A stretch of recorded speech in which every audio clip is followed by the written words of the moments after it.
Legendary investor Warren Buffett once said, "If you can't figure out how to earn money while you're snoozing, you'll be working until you're old and gray." His wisdom feels especially relevant today, as even well-off Americans are losing sleep worrying about the economy and the increasing cost of living. A survey by the American Academy of Sleep Medicine found that as many as 87% of Americans say they've had trouble sleeping due to money worries. Nearly 20% of those surveyed admitted they regularly lose sleep because of money concerns. The stress is increasing.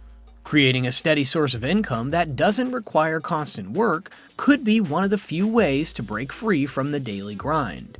In this video, I'll guide you through 6 stocks that generate income, often referred to as forever assets. These stocks offer dividends that have the potential to make you wealthy if you purchase and hold on to them for the next 5 years. Number 1. Apple. Warren Buffett once said, "Whether we're talking about socks or stocks, I like buying quality merchandise when it is marked down." The big thing is how our businesses do and what we get to add in the way of businesses over time. And we can add them through marketable securities. I mean, we own 5.5% or a little over of Apple. It's probably the best business I know in the world. And we own 5.5% of it. And that is a bigger commitment that we have in anything except insurance and the railroad. So it's our 3rd largest business. Yeah, it made the point that it was bigger than your biggest acquisition, Precision Oh, Castro. sure. No, it's our 3rd largest business. Apple is one of the largest companies globally, known for its innovative products and services. Founded in 1976 by Steve Jobs and Steve Wozniak, Apple has grown to become a tech giant. It is possibly the single most powerful consumer-facing brands in the world. Its most exciting area of growth isn't products, but services. Apple's iconic products include the iPhone, iPad, Mac computers, and Apple Watch. These devices are loved for their sleek design, user-friendly interfaces, and cutting-edge technology. The company's dedication to quality and customer satisfaction has earned it a loyal global following. In addition to hardware, Apple offers various services like the App Store, iCloud, Apple Music, and Apple TV Plus. These services enhance the Apple ecosystem, providing seamless integration across devices. You look at everything and relate one to another. I mean, that's the nature of markets. So you're always trying to think about, A, what's in my circle of competence, and then what makes the most sense that's within that circle. But the important thing is to know where the perimeter of the circle is. I mean, that's way more important than how big the circle is or a whole bunch of other factors. So I think Apple is within my circle of competence. I think it's an incredible business run by a fellow that's one of the great managers of all time, and he was underrated for a while, but now he's being seen for what he really is. Its stock market performance reflects its prominence, often ranking among the most valuable companies. Apple's stock, traded on stock exchanges like the Nasdaq, has historically performed well. Investors are attracted to its consistent growth, solid financials, and dividends.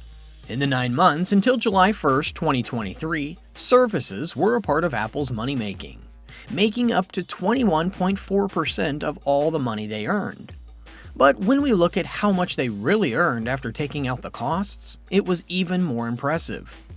Services made up 34.6% of all the money they made after removing the expenses. This means that services are quite valuable for Apple because they bring in a lot of money compared to the costs. During this time, the services part of Apple's business had a big profit margin of 70.9%. This makes Apple a popular choice for those looking to invest in technology companies. Number 2. Bank of America. Warren Buffett says, "Banking is very good business if you don't do anything dumb." I like banks generally. I just didn't like the proportion we had in it compared to the possible risk if we got bad results that did not. So far we haven't gotten. So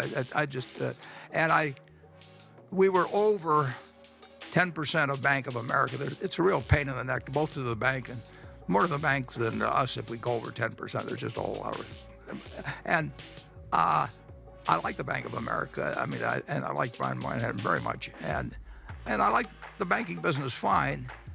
Often abbreviated as B of A, Bank of America is one of the largest and most prominent financial institutions in the United States, and a significant player in the global banking stage. With a rich history dating back to 1904, the bank has played a pivotal role in shaping the country's financial landscape. Bank of America serves a diverse customer base, including individuals, businesses, and institutions, offering a wide range of financial services such as banking, lending, wealth management, and investment banking. Known for its extensive network of branches and ATMs across the nation, Bank of America provides convenient access to its services for millions of customers. Out of the 10 biggest banks, Bank of America was the second best, only with Wells Fargo doing a bit better, according to data from S&P Global. When a bank has lower costs for keeping your money, they can make more money from it.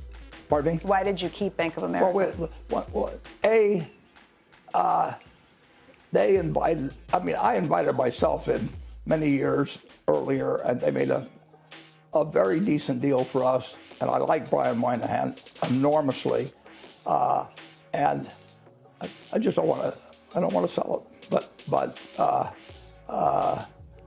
I did sell banks that we'd owned for. According to the latest information, Berkshire Hathaway owns more than 1 billion shares of Bank of America. These shares are worth about $32 billion, and Berkshire Hathaway's ownership in the bank is almost 12%. Bank of America has changed a lot since the financial crisis. Brian Moynihan, who leads the bank, has made it more efficient, responsible in its lending, and diversified. Its stock is considered relatively inexpensive compared to how much money it makes. Its stock price is about 1.09 times its book value, while JP Morgan Chase, another big bank, has a higher stock price compared to its book value at 1.65 times. Number 3. CocaCola. In 1985, Warren Buffett wrote a letter to shareholders of Coca-Cola. Buffett wrote, "After 48 years of allegiance to another soft drink, your chairman, in an unprecedented display of behavioral flexibility, has converted to the new Cherry Coke. Henceforth, it will be the official drink of the Berkshire Hathaway annual meeting." Coca-Cola, I think, ever since I described it that way, in terms of I talked about in terms of the probabilities that they would dominate the soft drink market and not lose market share in any way, that they would grow over time. It's happening year after year. I don't think the global market share of Coca-Cola products has ever been higher than it is now, and I don't see anything that.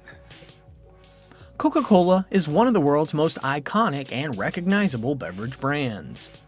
Founded in 1886 by pharmacist John S. Pemberton, this carbonated soft drink has become a global symbol of refreshment and enjoyment. Over the years, the company has expanded its product line to include various flavors and sizes to cater to diverse consumer preferences. The brand has not only quenched thirst, but also has played a significant role in popular culture, with memorable advertising campaigns and slogans like "Have a Coke and a Smile."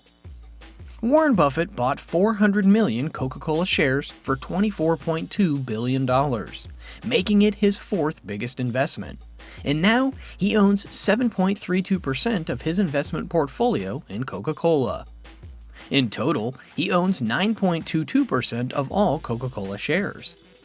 He first invested in Coca-Cola in 1998, and over the years, he bought shares 10 times and sold shares 8 times. Coca-Cola's been around since 1886. There's 1.8 billion 8-ounce servings of Coca-Cola products sold every day. Now, if you take 1 penny and get 1 penny extra, that's $18 million a day. Investing in Coca-Cola is a good idea because they recently shared impressive results for the second quarter of 2023, showing that they are doing well even in challenging times. James Quincy, the CEO of Coca-Cola, mentioned that their strategy and partnership with bottling companies have become successful in delivering strong results. KO stock offers potential capital appreciation, often exhibiting resilience even during economic downturns. As a stable, dividend-paying stock, it can be a reliable addition to a diversified portfolio, offering both current income and future potential growth. Number 4. Kraft Heinz. I never attempt to make money on the stock market. I buy on the assumption that they could close the market the next day and not reopen it for 5 years. For Buffett, the desire to make quick gains on the stock market is one of the reasons why people make poor decisions and end up losing money. Yeah, actually what I said was we paid too much for Heinz. I mean Kraft, I'm sorry. The Heinz part of the transaction, when we originally owned about half of Heinz, we paid an appropriate price there, and we actually did well. We had some preferred redeemed and so on. We paid too much money for Kraft. To some extent, our own actions had driven up the prices. Kraft Heinz is a global food and beverage company that holds a prominent position in the consumer packaged goods industry. Formed through the merger of Kraft Foods and H.J., today, Kraft Heinz is one of the largest food and beverage companies in the world, with a vast portfolio of iconic brands that includes Kraft, Heinz, Oscar Mayer, Philadelphia, and many more. The company's products can be found in households across the globe, spanning categories such as condiments, dairy, frozen foods, snacks, and beverages. Kraft Heinz is committed to providing consumers with quality, convenience, and taste through its diverse product offerings. Berkshire Hathaway has kept its ownership of about 325 million shares in Kraft Heinz the same since 2015. This means that they own about 26.8% of the food company. Right now, with the shares priced at around $31 each, Berkshire Hathaway's Kraft Heinz shares are worth about $10.1 billion. That's about $300 million more than they originally paid, which was $9.8 billion. That's correct. If we just bought Heinz, it'd be a better investment. And we'd own 50 odd, just over 50% of it, of a business that would be doing fine in relation to what we paid for it. In a situation where you've determined that you've now paid too much, what do you do? I paid too much for stocks. I paid too much for a lot of things. Kraft Heinz has been doing well lately, especially when it comes to setting prices for its products. However, the reason the dividend payout is high is because the company's stock price has dropped, not because they're increasing the dividend. But there are some concerns about Kraft Heinz's financial health. They don't have a lot of cash on hand, just $826 million, and they owe a lot, about $20.1 billion in debt. Every year, they have to pay more than $900 million in interest on that debt. In 2022, this interest cost ate up a big chunk of the money they made from their operations. So, it's a bit of a mixed picture for Kraft Heinz stock. If you're a long-term investor who wants a stock that's priced attractively and offers a decent dividend, Kraft Heinz might be a good choice. Number 5. American Express. One of the most famous quotes of Warren Buffett is, "The stock market is designed to transfer money from the active to the patient." We owned about 150 million. I don't know whether they've split, whatever it is, if they've split it, split adjusted, but we owned 150 million shares of American Express. I think we bought our last share in 1998 or something like that. And we then owned 11.2% of the American Express company. Wonderful company. American Express, often abbreviated as Amex, is a global recognized financial services company with a rich history dating back to 1850. Headquartered in New York City, American Express has established itself as a leader in the credit card, payment processing, and travel-related service industries. Known for its iconic green, gold, and platinum cards, American Express offers a wide range of financial products, including credit cards, charge cards, and prepaid cards, catering to both consumers and businesses. Beyond its card services, American Express provides travel services, insurance products, and valuable rewards programs that have made it a preferred choice for many customers seeking premium benefits.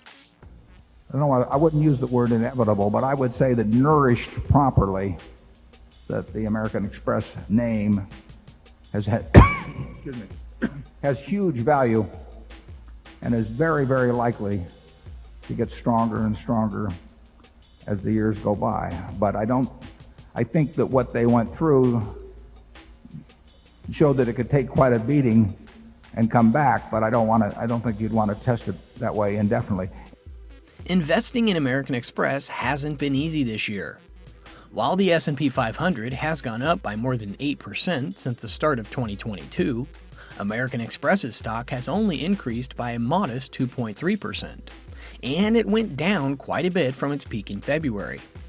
This drop is mainly due to concerns about the overall economy, which can affect how much people use credit cards. But don't jump to big conclusions about American Express based on its recent performance. Actually, the recent dip in its stock price is a great chance to buy. This company isn't just here for a short while. It's built to do really well in the long run. Number 6. Chevron Corporation. All there is to investing is picking good stocks at good times and staying with them as long as they remain good companies. We feel pretty safe with Chevron, and very high-grade people, admirable culture, engineering, safety, decency, terribly smart CEO. So naturally we feel good about Chevron. The other companies we don't know that much about. You can argue they were. Chevron Corporation is one of the world's leading energy companies, with a rich history dating back to its founding in 1879. Headquartered in San Ramon, California, Chevron has established itself as a global player in the oil and gas industry, operating in over 180 countries. Chevron's operations span the entire energy value chain, from exploration and production to refining, marketing, and distribution. As a major player in the energy transition, Chevron is also investing in renewable and low-carbon energy sources, acknowledging the evolving global energy landscape and the importance of sustainability.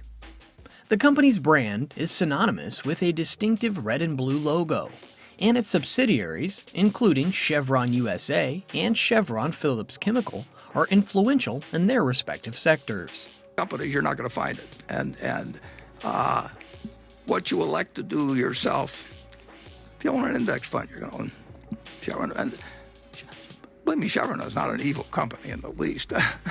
and I have no compunction about owning, in the least, about owning Chevron. And if we owned the entire business, I would not feel uncomfortable about being in that business. Charlie? Between 2018 and 2022, Chevron did some smart financial moves. They reduced their total debt from a big $34.459 billion to a smaller $23.339 billion during that time. At the same time, they increased the amount of money that they have on hand, which is called the cash and cash equivalents. They went from $9.342 billion to $17.678 billion. This means Chevron has managed its money wisely, making it a strong and secure choice for investment. Having less debt is good because it means Chevron doesn't owe as much money to others, and having more cash on hand means they have the funds they need to grow and invest in new projects or take advantage of opportunities when they arise. While Warren Buffett's strategies offer valuable insights, there are no guarantees in the stock market, and prudent investing should always prioritize risk management and sound financial planning over the pursuit of quick riches.